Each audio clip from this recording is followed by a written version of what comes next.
Cientos de campesinos de la comunidad Limón de Chagres y otras poblaciones de la cuenca del río Indio asistieron el pasado 21 de febrero al Foro Técnico, Social y Ambiental, en el que participaron destacados profesionales, biólogos, ingenieros, especialistas en derechos humanos y derechos del ambiente.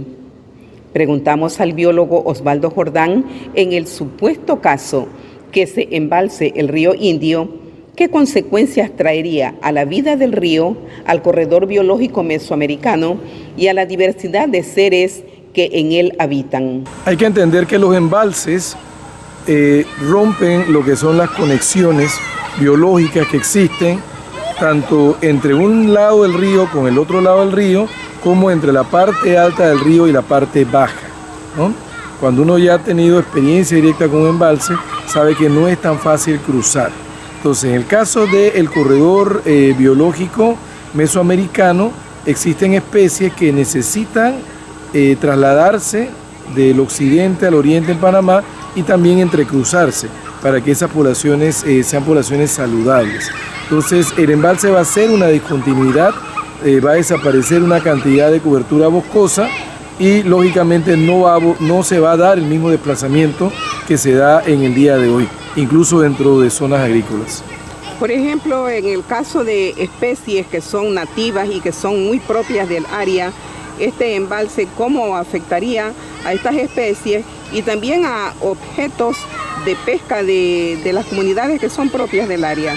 Exactamente, decía que aparte de la conexión este-oeste, también hay un transporte desde la parte alta del río, que nace detrás del monumento natural Cerro Gaital, acá en el área del Valle de Antón, hasta lo que es la costa, que es la costa abajo de Colón, entre Salud y Miguel de la Borda. Ahí también se transportan numerosas especies, no solamente acuáticas, también de aves, insectos, mamíferos.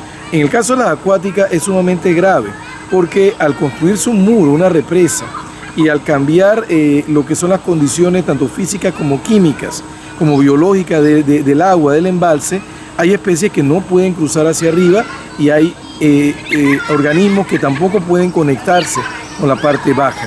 En el caso de los peces y los camarones es muy dramático. Se da la desaparición de especies como ocurrió en Changuinola y ha ocurrido en muchos otros países.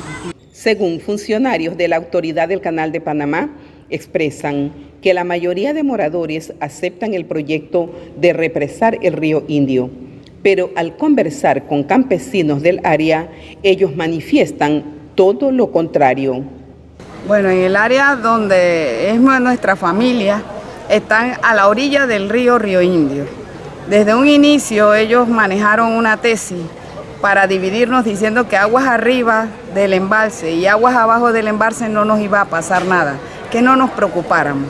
Pero sabiendo esa condición, en compañía de otros compañeros nos hemos movilizado a dar la información de que jamás en una represa van a dejar a las personas que viven a la orilla del río ubicadas en ese lugar y van a tener que hacer un desplazamiento forzado de toda esa área. Además de otras afectaciones, porque el río representa nuestra esencia, es nuestra carretera, sacamos los alimentos, transportamos nuestros animales, además de eso sacamos la comida directamente, funciona como una carretera, pero la ACP ha querido hacer ver que a nosotros no nos va a afectar este embalse. Directivos de este organismo de la ACP manifiestan que la mayoría están de acuerdo. ¿Cómo les han explicado a ustedes en dónde van a irse?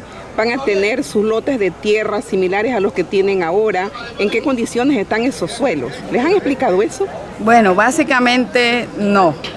Lo que sucede es que la ACP se montó un discurso de que estaba haciendo un censo para conocer las realidades de las personas que habitaban, pero indirectamente han cogido ese censo para utilizarlo en decir que las poblaciones están de acuerdo, que las poblaciones están informadas y además de eso, hacer el reasentamiento involuntario. Han jugado psicología. Dice la subadministradora que han llevado psicólogos, sí, trabajadores sociales, sociólogos, psicólogos, que su función ¿qué es?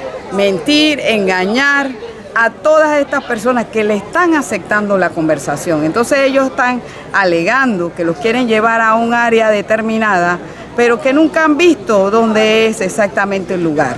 No saben las condiciones, entonces lo han tratado como niños, porque esa es una teoría para engañar. Los tratan como niños, le hacen ver que su palabra es lo que vale, no dejan nada por escrito y los quieren movilizar a tierras que ni siquiera la ACP ha hablado con los dueños, tierras que no tienen agua, tierras que no son productivas y tierras que no reúnen los requisitos para estos habitantes versus lo que ellos tenían. ¿Cuántas comunidades van a ser, digamos, afectadas con este embalse? Bueno, directamente se está hablando de 36, pero para nosotros todas las comunidades que recorren el río, tanto aguas abajo como aguas arriba, van a ser afectadas. Unas más que otras, sobre todo las que están exactamente en el proyecto, porque lo van a perder absolutamente todo.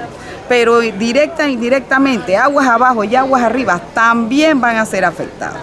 Y la ACP ha ido tomando territorios que están mucho más allá de la cuenca, con un decreto ejecutivo número 4, en el cual indican que ellos van a tomaron mejor dicho, más tierras, porque las consideran de áreas de interés.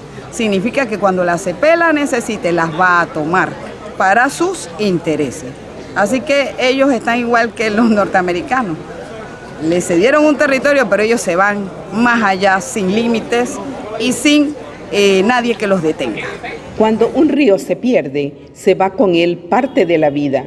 Se pierden los trabajadores agrícolas, se afecta la subsistencia de la gente y la seguridad alimentaria de decenas de poblaciones y miles de habitantes que viven por décadas en la cuenca del río Indio.